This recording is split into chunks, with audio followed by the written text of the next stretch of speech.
And good evening, everybody, and welcome once again to the Video Sports page. I'm your host, Carl Pratt. Welcome to edition number 1138. Behind the scenes, Rich Goulart putting it all together for us with help from Kenny Bukes and, of course, Will McKinney. Glad you're along for the program where the emphasis is on local sports. And boy, when you want to talk local sports, the 2012 fall season is winding down for area high school teams, but not without an awful lot of excitement, as well as some history for some area programs. Tonight, we're going to take an extended look at a huge victory by the Plymouth South football team last Friday against Nauset. Nauset came to town with a record of 9-0, and the Panthers of Plymouth South were 6-3. Both teams were undefeated in the Atlantic Coast League. The winner would move on to postseason play and get the championship. And if you're a local person now, you know by now Plymouth South won that football game. So we'll look at the thrilling finish and spend some time with a couple of coaches as well as some of the players. We'll talk about Duxbury's outstanding athletic program, which right now only the football team remains active. They're moving on to postseason play, as is the Pembroke Titans under the direction of Bob Bancroft. And before we say goodnight tonight, I'll replay an interview I picked up at the Celtics Media Day back a month or so ago when the Celtics' Jared Sullinger, he's the rookie out of Ohio State, spent some time with our microphone. But let's begin our program by talking about head coach Roger Silva over at Kingston. He heads up the midget program for the Silver Lake Warrior youth football program in the Old Colony League. All they did is come up with an impressive performance against Raynham, 22-8 in the Super Bowl, the Division II Super Bowl, and that marks the 5th year in a row that Rogers teams have won the Super Bowl. Congratulations to them. They had an undefeated season. What's interesting is part of that undefeated season, one of the victories for the Silver Lake Warriors came against Marshfield, who ended up winning the Division I Super Bowl in the Old Colony League. So congratulations to Roger and the Silver Lake Warriors. Also on our program this week, let's talk now about the Duxbury volleyball program, which had just the second year of existence for varsity volleyball, and all they did is go all the way to the sectional finals before they lost out 3-0. But Duxbury had a super season this year, and certainly one they'll look back on. They got revenge in the tournament prior to going into the sectional finals. In the semifinals, Duxbury defeated New Bedford Vogue, a team that bounced Duxbury from the playoffs 1 year ago. And let's talk a little bit about the Duxbury girls varsity soccer team. That soccer team loses to Medfield 1-0 in the sectional finals. Duxbury was the number 8 seed. They went up against number 4 Medfield, who, by the way, was undefeated following the game against Duxbury, 19-0-3 on the season. Duxbury finishes up 15-3-4 under the direction of Emerson Coleman. And prior to that matchup against Medfield, Duxbury had a huge upset against Canton. Well, I told you right off the top about that huge matchup between Plymouth South and visiting Nauset. Last week, Nauset comes to town with a record of 9-0. Plymouth South riding a 5-game winning streak. It came down to the final 11 seconds of the football game. Here's how it went. South trailed 6-0 in the football game. In the second quarter, Nauset scores. They miss the extra point kick. South comes right back on the ensuing series.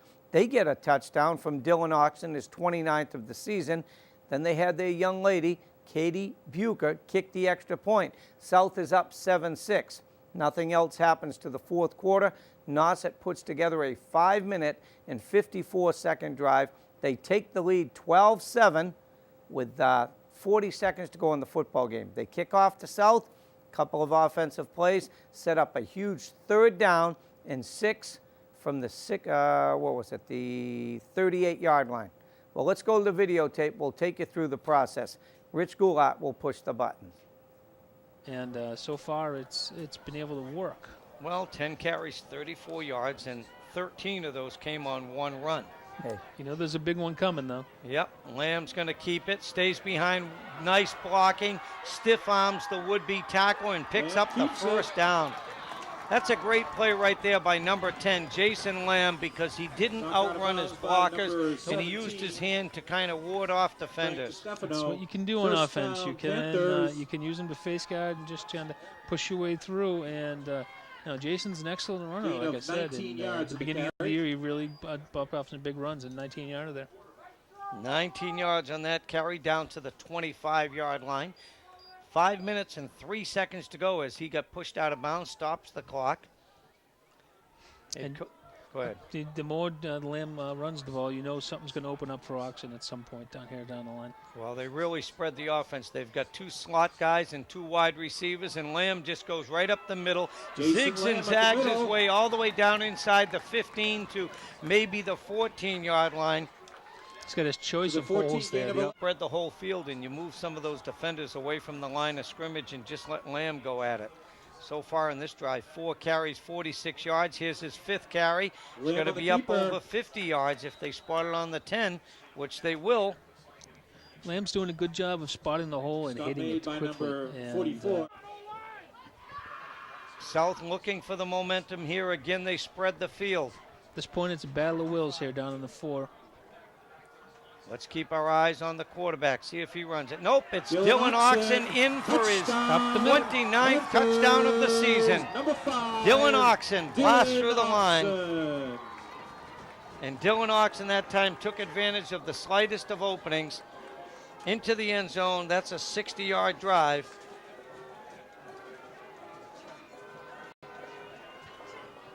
Yeah, that's 29 in the year for Dylan Oxen. Nothing fancy, straight up the middle, and he found the hole that he's been looking for all game and puts it in. And now Katie Burke is on for the extra point.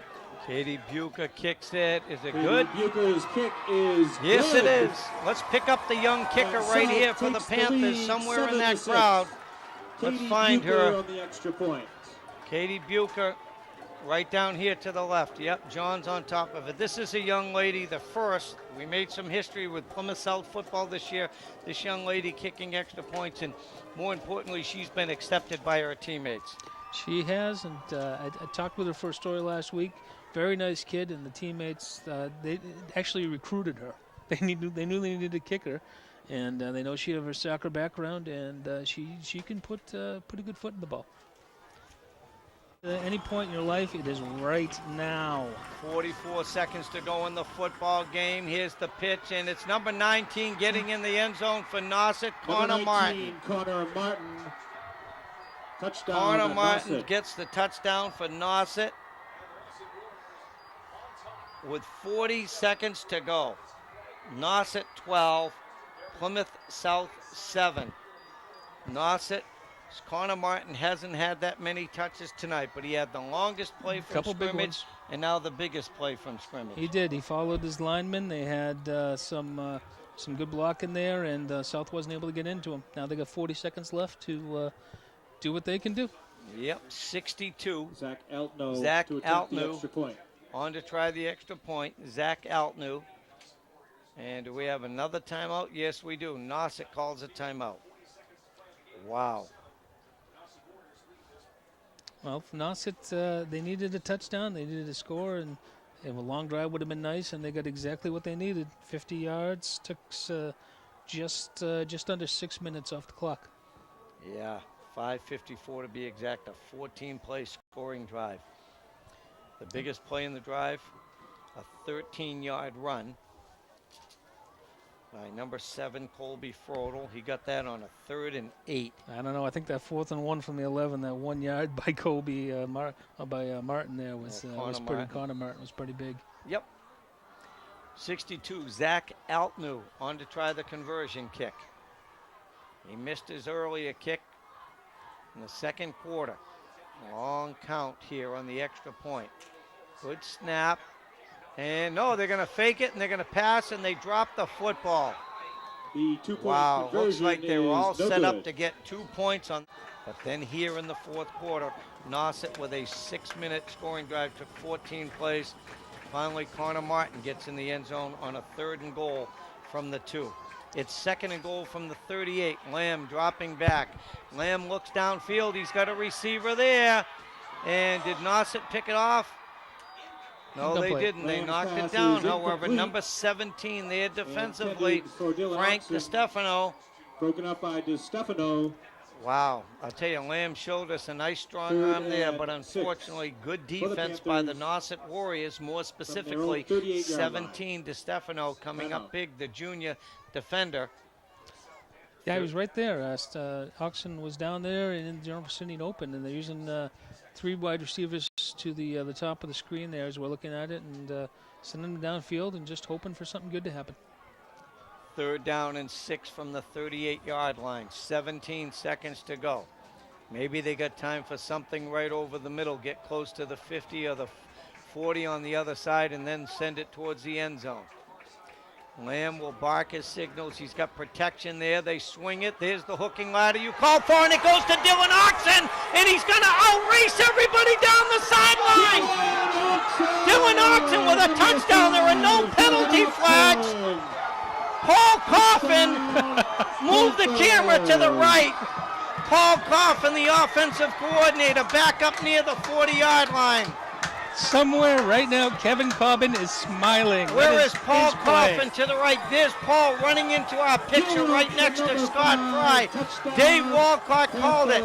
That pass was complete to number 4, Moss, I believe. Moss. Definite. And the pass was complete to Moss. There's 8 seconds to go. A 62-yard hook and ladder that Dave Walcott called. Dylan Oxen gets his 30th touchdown of the season, and the other side for Nauset is silent. And you know what? That is a huge mistake on Nauset's part. You got to be expecting the hook and ladder. A wrinkle, something. Expect the unexpected. Wow. 3rd and 6 from the actually perfect pass, perfect execution. I'll tell you what, I think it went to number 4, Moss. Oh, it's Bobby Moss, definitely. I'm not sure, but they're going to go for 2. I got him circled. All right, it would be Moss pitching it off to Dylan Oxen, and the speed took over from there. I kept looking for penalty flags. I kept saying, did he step out of bounds? Anything. Well, there should have been a penalty flag because Nauset had 12 men on the field. They had one guy racing off just as the play went off. So they either had 12 men or 10 men. Maybe that missing man was the one who was supposed to be looking for the lateral. Wow. Unbelievable. 62-yard hook and ladder. And he was not touched. No. He was flying, gone, bye-bye. His 30th touchdown of the season. 3rd down and 6. Do we say it's 29 and a half? How many? Give Moss half credit on that. Wasn't there 20-odd seconds to go with that play? 26 seconds left on that play. 26 seconds remaining. Wow. Plymouth South 13-12. Look back on that missed extra point. Yep. Told you, I'm double psychic. I told you. Wow. Nauset overthought itself. Holy Toledo. And this is the point where you dribble the ball down the field. Do not kick it to anybody. And number 87 will do the kicking for head coach Scott Frey. That's Devin McGuire. Stick around. If South hangs on, because stranger things have happened, we'll try to talk to Scott Frey and a few of the players. Dave Walcott, before we let you go, we really appreciate you working alongside. You've added so much to this cable cast, and we appreciate it. That's my pleasure. McGuire's little pooch-type kick. It's handled by Nauset. They just hit the ground in a hurry. We'll leave 5 seconds on the clock. 5 seconds to go. Dave's going to work his way down the field. Dave's got a job to do for the Old Colony Memorial. 5 seconds remaining. 1st and 10. Nauset. 1st down and 10 for Nauset from the 40-yard line. Holy Toledo. Plymouth South has never experienced a football championship, and what a way to get it. On a hook and ladder on a 3rd and 6 from the 38-yard line. 3rd down and 6, Nauset. 1st and 10 from the 40-yard line. They want to go to the air. They go deep downfield. There's a receiver. And with that play, the game has come to an end. Let's get the Plymouth South Panthers jumping all over each other. The Plymouth South Panthers with their very first ACL championship. What a game. They snapped Nauset's 9-game winning streak. The Plymouth South Panthers 13, Nauset 12. What a football game here tonight. It was Nauset 6, Plymouth South nothing. South tied it up, went ahead on a conversion kick, It was 7-6 till Nauset had themselves a 6-minute scoring drive, and it looked like the season was over for South. But they took over 1st and 10 on the 34-yard line with 34 seconds to go in the football game. Final count 13-12. Stay with us. We're going to unplug everything, work our way down the field, and talk to some of the players and head coach Scott Frey.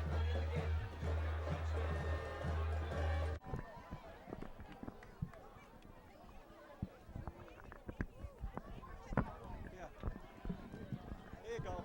Here you go. Scott. Here you go.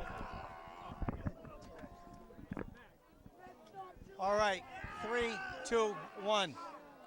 Well, we met with Scott Frey about 3 hours ago, and we said we'd hope we'd have a smile on your face. Why'd you draw it up like this? You know, what an unbelievable finish to a game. It's a phenomenal football team. What a great job by our kids not giving up and always believing, all the way to the end. And, even when they scored, they didn't think they were going to lose the game. Yeah, So, I give them all the obviously a credit in the super world. game Great here team I today, have. but you've had a Talk about super the season, but emotions, could you so ever many drawn it highs up and any lows. better? I actually couldn't have. After they came down and scored on us, the emotion of our team actually dropped. I mean, we thought that the only chance we had was maybe on kick return. And after that, I just saw everyone's head drop. The hook and ladder is nothing. That was way back in the playbook. We haven't practiced it in weeks. I think the last time we only tried to use it in one game, which was a sandwich. Failed attempt to even execute it. So, it's just the coaching staff has faith in us. It was a great play call. They noticed that they're playing off a lot. They noticed that they were deep. I think coaches picked up that they weren't expecting it.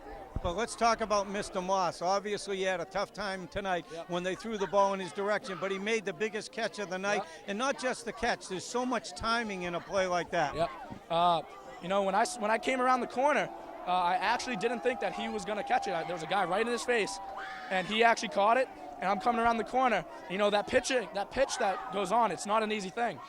So he executed it perfectly. I ran the ball to my full potential. It's not only me; it's the whole team executed it perfectly. Blocking downfield, it was I couldn't say it was any better. Well, listen, your 30th touchdown couldn't be any sweeter. Yep. Go join the celebration Thank with you. your teammates. Congratulations. All right, Dylan Oxen's got 30 touchdowns now on the season. I want to try to find assistant coach Paul Coffin, who obviously was part of something very special tonight. Now let's spend some time with Bobby Moss. You made that last connection, that last completion. You had a few tough ones early in the game thrown to you, but you made the big catch and the great pitch. I just made the catch I had to make. I didn't make the other ones, but that pitch, I thought I was going to get tipped, but didn't. Let's talk about how much the emotion is here. You guys have worked so hard all season long. I can't believe it right now. The work I've put in, it's all paying off right now. All right, congratulations. Thank you. You bet. Bobby Moss, he made that important reception, pitched it off to Dylan Oxen, and the rest is history. Let's find some more kids.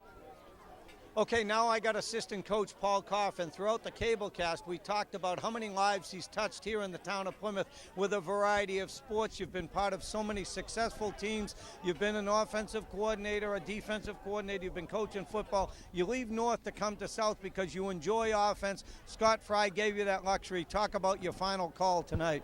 Well, that was Darren Frazzetti's the one that actually came up with the call. Darren kept calling for it, and it was the right play. Yeah, but let's talk about it. I saw you walking off very calmly like you've been there before, but for these kids here, this is really special. They come in on a 6-game winning streak, and they almost had the victory taken right out of their bodies with a touchdown with 34 seconds to go. Well, Nauset's a great team, and at the end of practice yesterday, I told the kids if you enjoyed the last 5 weeks, which they had, and I said just come out and enjoy tonight. And they played as hard as they possibly could. I told them, I said, hey, I left the other place to come down here to win a championship. And, we got that now. So yeah, let's talk about it, though. Dylan Oxen, who's had such a great career, Jay Lamb, but Oxen gets his 30th touchdown in unique fashion. And the kind of year he's had, it's only fitting that he gets that game-winning score. Oh, yeah, 30 touchdowns, and, he hasn't even reached his peak. He's a junior. He's going to get better and better. And I can't say enough about Jay. Jay is a great quarterback. He understands. He's like having another coach. If I screw up and I say the wrong formation, he knows I said the wrong formation. And you know, he's going to be a very successful player at the college level also. How about Scott Frey? We look back to him. He's had a lot of highs and lows down here at Plymouth South. It's been frustrating at times. He's had good groups, and he's come up just short. Things haven't always come together. But he's been an offensive coordinator. He's been a defensive coordinator. He's had success, played in high school Super Bowls. What do you think's going through his head now as a coach? Well, you know, I think he's finally getting rewarded for the hard work he's put in. You know, he paid his dues as a college assistant. He's had some good teams here. He's had some rough years. You know what? Everyone thinks Scott Frey is a defensive person. Scott's a great offensive person too. And you know, he has had the utmost respect from these players this year. And you know, I can't be happier for him than I am. Well, listen, congratulations. I know you really love the taste of victory, and you've put your time in more than anybody in this area as a high school coach. Well, I'm going to tell you right now, I got Thanksgiving and however far we go in the Super Bowl, and that's it for everything. Hold on. Keep that tape running. We're going to see if he holds true to his word. Somehow I think he'll be doing something somewhere, but we appreciate your time. Okay. Okay, Paul Coffin joining us during our post-game interview session. There's a guy that has put in so much time over the years, touched so many lives, and certainly understands the X's and O's. Well, there's another program that enjoys that. That's Duxbury, the varsity football team, with a shutout victory against Whitman-Hanson last week. All that means is Duxbury's 10-0 this year. Overall, 4-0 in the Patriot League, and winning streak is now up to 37 in a row. They too going on to the postseason, as is Pembroke. Pembroke had a nice victory last week against North Quincy, 34-14. In that game, Ryan Chapman had 2 touchdowns. Meanwhile, they had a 100-yard rusher in the game in Brian Tinkham. They continue to roll under the direction of Bob Bancroft. All right, as we continue with our program now, it's an opportunity to go from the high school front up to the pro ranks. I had an opportunity to spend some time with Jared Sullinger. Jared is a rookie with the Boston Celtics, comes out of Ohio U, and you know what? Here's a guy that's getting more and more time as this season moves along. Let's replay the interview I had with the young star. Okay, let's continue with this week's edition of the Video Sports Page. One of the Celtics rookies joining us this week on the program, Jared Sullinger. Jared, talk about it. Being part of the Celtics program has got to be pretty enlightening. History. That's the only thing I can think of is just history. Great program, great guys to be around. Great staff. I love this place. Let's talk about it. You were in Boston not too long ago playing for a team in the red. Yeah, just ask Chris Joseph. You know, he still hates me to this day, so just ask Chris. Yeah, but what was it like, though? Obviously, you went against Chris in the Eastern Regional, then you turned around, and now you're wearing the same jerseys and stuff like that. You can quickly forget the competition. Quickly. Now we're like almost like family. So we're so tight, and you know, we always tell each other my brother's keeper. So, I mean, me and Chris is really tight. Talk about, if you can, what it was like when you saw Paul Pierce up close and personal. KG, these are seasoned veterans. Mm-hmm. They was just welcoming. You know, they said, "What's up, young fella? How you doing?" Introduced themselves. I introduced myself, and I mean, it was great. It was like we knew each other for a long time. Talk about it. Who's that first bigger-than-life figure for you growing up? Who were some of your idols in the NBA when you saw the game of the week or you went to a pro game and you said, man, I'd like to meet that guy. I'd like to post him up. You know what I'm saying? Michael Jordan. But I didn't like to post up Michael Jordan, but I like to see him. I love watching him play. I mean, he's one of the greatest to ever play this game. The greatest to me. So with a guy like that, you know, you just love watching him play and doing what he does. I got to ask you, if you weren't playing basketball, what would you be doing? Were you playing other sports? I'd probably be playing football. I'd probably be a tight end, catching the ball right through the middle.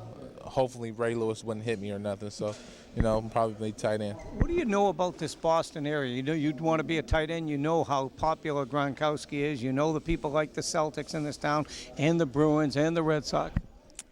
Pro town. Sports town, right? Pro town. If you want to be a pro, you want great fans, you want a sellout crowd, loud crowd, people to love you, come to a Boston franchise. You will love it. All right, talk about when you see the NBA 12 coming out the game and you see you're on there, and it's kind of cool stuff when you're part of video games, even though you're a rookie and stuff like that. I mean, you think just a few years ago you were in high school and maybe you were playing those games with a cousin or a nephew, and now you're part of it. I'll probably play online for a couple of times and start myself over Brandon, and then, you know, snap myself back into reality and play the game the right way. So we'll see what happens. Talk about the Ohio U, okay, all right, the big university, but they always talk about football there, but you put basketball on the map. Oh, no, not me. 016 with Terrence Dowds, the Big Ten Player of the Year that year. My brother, Jaquel Foster, Jamar Butler, they started the Coach Mata era right then and there.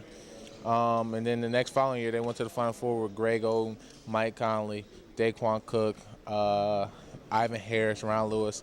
And then from there, we had Evan Turner, National Player of the Year. And then, I happened to mosey along when, Ohio State was hot. So I was just lucky. All right, obviously you're telling me you follow history of Ohio State, you follow history in basketball. How special has basketball been to you in your life? Even though you're a young guy, it seems like it's done you well. Special. It's really special. I mean, it done a lot of things for me. It took me to places that I've never been before. It took me overseas a couple times, traveling around the country. A lot of people at my age never got to do anything like that, so it's a blessing. What's it like when some of your buddies back home said, I used to post you up, now you're playing NBA. I could have played, you couldn't stop me. You know what I'm saying? Everybody likes to trash talk, and everybody knew you from high school now that you're in the pros. That's the life we live. That's the life we live. It's a lot of fun, too. All right, so for the Boston fans that don't know you, can't talk to you up close like I can, what would you like the young kids to know? Because everybody's going to know your name, they're going to know your number, they're going to want your autograph. But what would you like people to know about you as a person? It's a blessing. It's a blessing to be here. Don't take life for granted. Jared, appreciate your time. Good luck with the Celts. Thank you. Appreciate it. Jared Sullinger joining us this week on the Video Sports page. And he even knows how to respect that camera. Check it out. Okay, we appreciate the time of the coaches, the players from Plymouth South High School, the thrilling victory last week. That means that Plymouth South is now in the postseason. That'll be the Tuesday after Thanksgiving. And for what my sources tell me, Plymouth South will go up against Natick, who defeated Walpole last week. That's the first round of the playoffs. That game will be played at either Taunton High School, Bridgewater Raynham, or Weymouth, and there's a fourth site as well.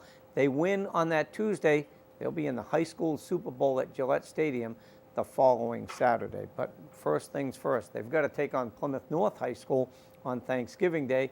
And when that takes place this year at Mario Romano Stadium, they're going to rededicate the field to Mario Romano and his family, the late Mario Romano, over 40 years as the Plymouth athletic director and coach, and certainly a well-deserved honor as they remember Mike Romano.